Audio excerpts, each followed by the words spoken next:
primitivo ao moderno, o homem evoluiu numa espiral. Voltava sempre ao mesmo ponto, porém num patamar mais alto. Na sua primeira volta ficou ereto. Depois, sapiens, aos poucos foi descobrindo regularidade.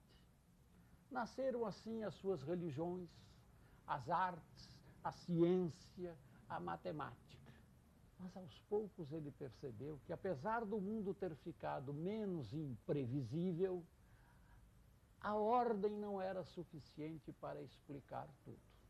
Ora, é uma bem comportada equação matemática que se caotiza.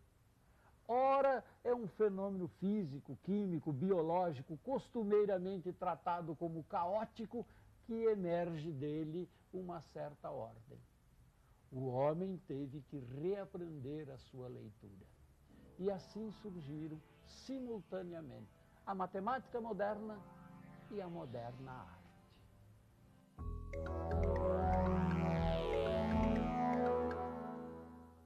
No início, tudo era escuro. Fez-se a luz. Luz onde tudo começa. O universo, o nascimento, a ideia do artista. E você, tem ideia do que se passa na cabeça do artista quando ele está criando?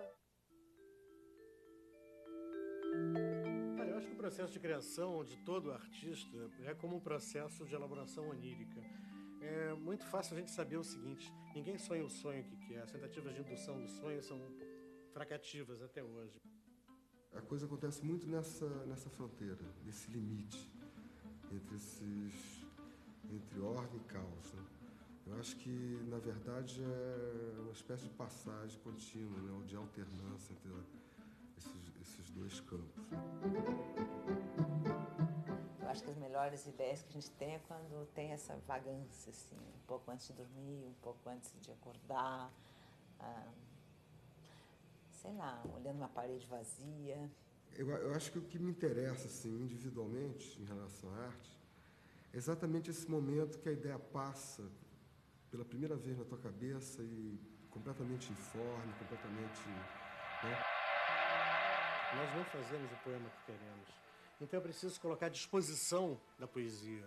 Eu acho que a diferença do artista para não artista hoje é só o fato dele se deixar à disposição da poesia, ele se deixar à disposição desse não saber. Tem esse momento, assim, onde tudo se encaixa. Acho que essas coisas já estão na cabeça da gente e esses insights aparecem geralmente quando a gente não o controla. Não sei se isso não é exatamente o caos, isso é uma coisa em suspenso, assim. Ele se deixar à disposição desse caos que a linguagem é capaz de produzir. E nessa sese faz parte dessa sese a leitura, a informação, a cultura e, sobretudo, a preguiça.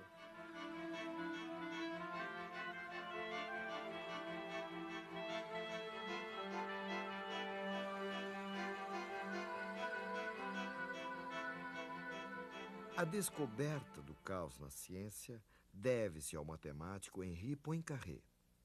Em 1887, o rei Oscar II da Suécia propôs um prêmio a quem respondesse a pergunta: seria o sistema solar estável? Poincaré, usando ferramentas modernas, ganhou o prêmio ao demonstrar que sim, o sistema solar é estável. Porém, depois de publicado o trabalho, Poincaré notou um erro em seus cálculos. Da maneira como estava, o sistema não seria mais estável. Aquele erro provocava uma pequena modificação na posição dos planetas, que levaria a um outro resultado, caótico. Foi mais ou menos assim que Poincaré descobriu o caos. Uma equação bem simples, como x² menos 1, possui um comportamento regular.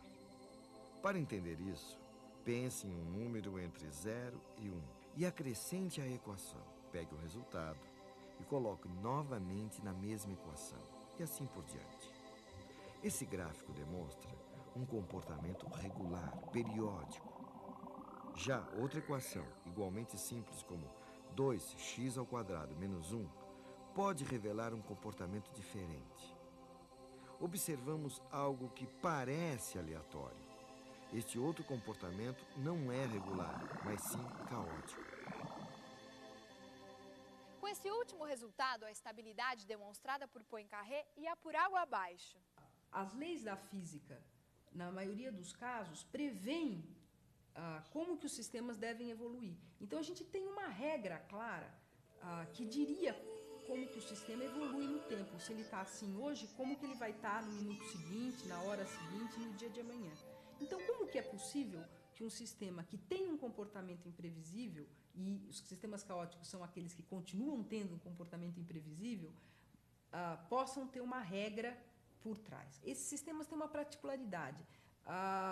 Se você coloca o sistema numa condição praticamente idêntica, mas não exatamente idêntica do que estava ontem, essa minúscula diferença, praticamente imperceptível a medidas e observações comuns, tem uma influência catastrófica, decisiva no resultado do sistema, no comportamento do sistema. Então, o que acontece? Você tem uma evolução no tempo imprevisível, não porque ele não tem uma regra para evoluir, mas porque você não consegue precisar completamente como que ele está começando a se movimentar.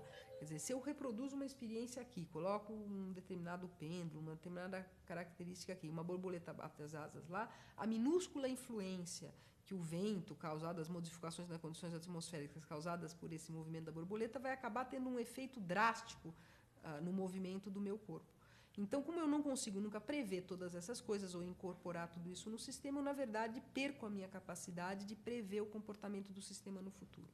Então, são esses tipos de sistemas imprevisíveis que são chamados de caóticos em física. Qualquer dona de casa, ou mesmo um doceiro, conhece muito bem o que é o caos, mesmo sem saber. Para se fazer brigadeiro, por exemplo, é necessário derreter a manteiga sem queimar, misturar com leite condensado, acrescentar o chocolate, mexer sempre até achar o ponto. Assim, não ficam sobras na panela, o doce não queima, você consegue enrolar e tudo fica mais gostoso. O caos encontra-se, então, no momento em que o doce está para grudar na panela, ou quando funde-se, ou ainda quando desanda. Somente um bom doceiro sabe repetir o procedimento para se fazer o doce. Mas nem isso garante que ele seja sempre bom. Uma mínima alteração pode dar um resultado bem diferente. Cozinhar também é uma arte e um bom exemplo de caos. Um bom exemplo de artista que reuniu perfeitamente no seu trabalho o caos e a ordem é Hélio Oiticica.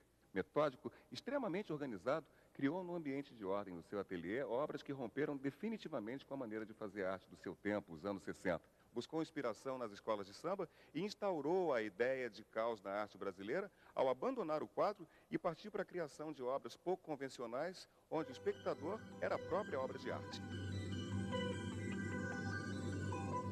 Hélio Oiticica começou pintando quadros como estes, geométricos, geralmente com apenas duas cores. Suas inquietações o levaram à procura do que ele chamou de grande labirinto, ideia poética que serviu como ponto de partida para o abandono do quadro. Oiticica saltou para o espaço e o tempo ao criar tendas, estandartes, bandeiras e capas, obras de arte que só existem a partir do seu uso pelo público, como os parangolés. Foi exatamente nesse lugar, o Pátio do MAM, Museu de Arte Moderna aqui no Rio de Janeiro, que na década de 60, Hélio Oiticica chocou o mundo das artes com a apresentação dos seus parangolés. Imaginem vocês que, além de criar obras que precisavam ser literalmente vestidas pelo espectador, ele ainda trouxe um acompanhamento pouco usual para uma exposição de arte. Uma bateria da Estação Primeira de Mangueira, escola de samba aqui do Rio de Janeiro. E para que as obras se realizassem por inteiro, o espectador deveria vesti-la e ainda dançar ao som da música. Com isso, Hélio Oiticica trouxe o caos para dentro dos museus.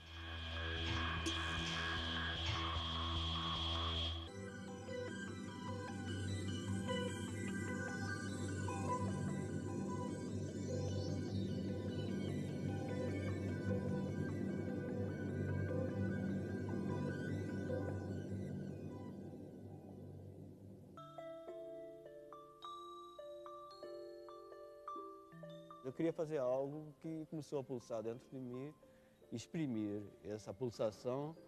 E eu já estava com 22 anos, eu tinha deixado a economia, os estudos de economia, para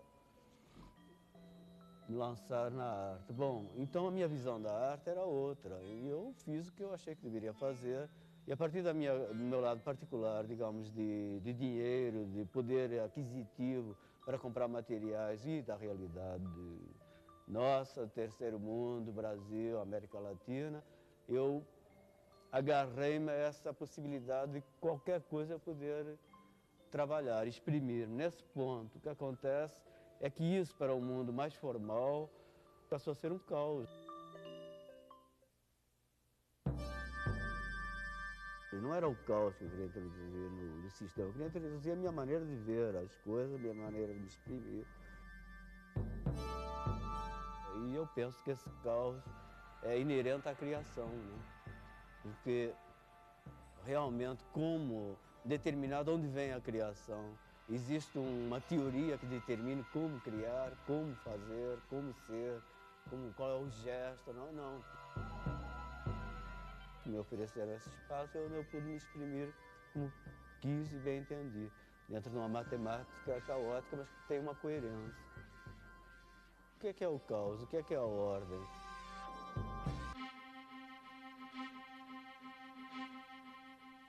Olhando para estes quadros, podemos ter a impressão de estar diante de uma representação caótica. São obras abstratas de Antônio Bandeira.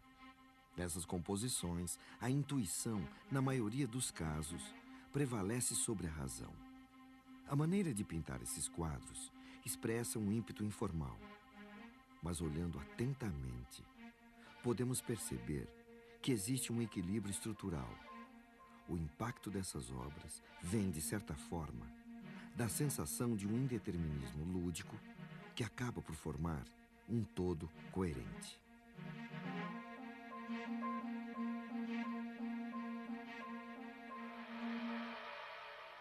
Esse movimento artístico ficou conhecido como abstracionismo. Era uma das novas formas de expressão do modernismo e tinha duas principais ramificações: o abstracionismo geométrico, diretamente ligado à razão matemática, e o abstracionismo informal, em que o artista parte de sua expressão sensível e intuitiva.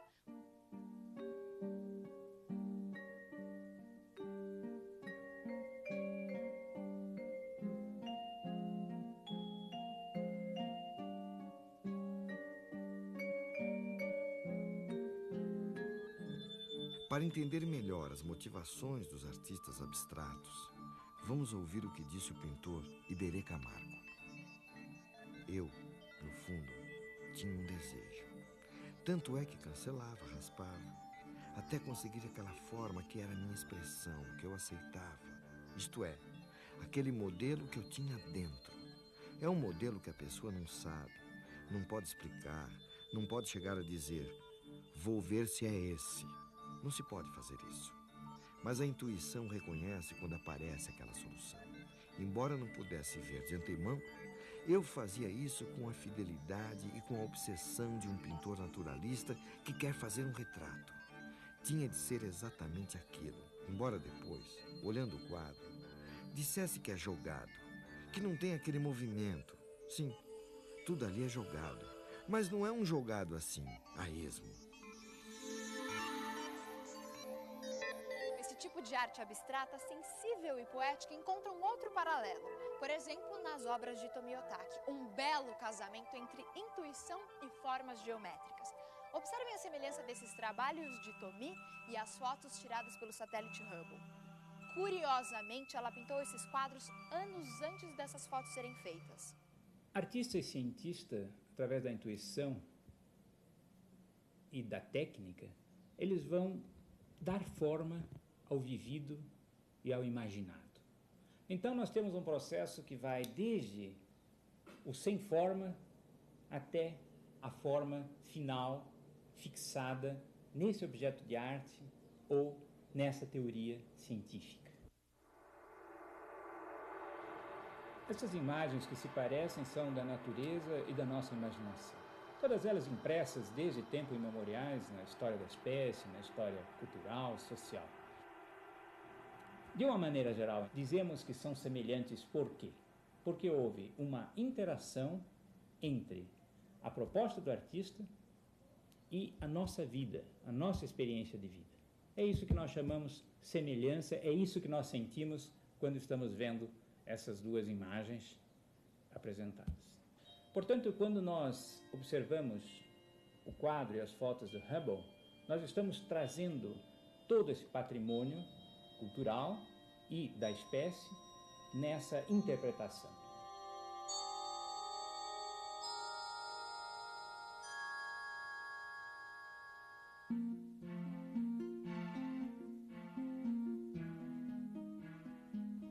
O trabalho do retratista é arte.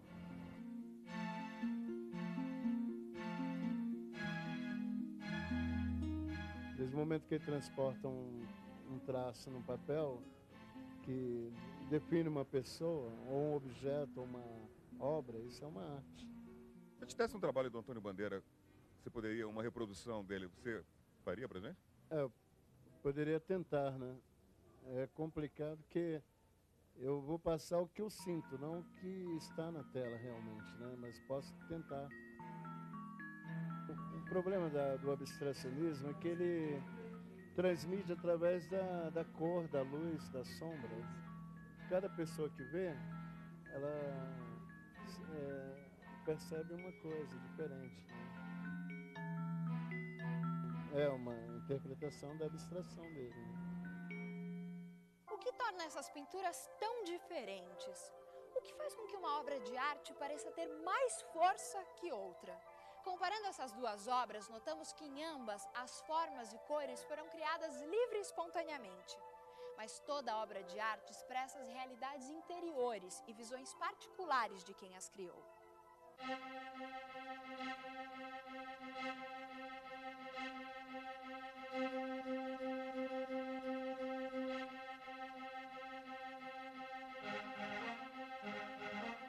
É mais fácil entender uma fotografia ou então a pintura de um rosto, né, do que no contexto, né, geral, misturado nas entrelinhas, né?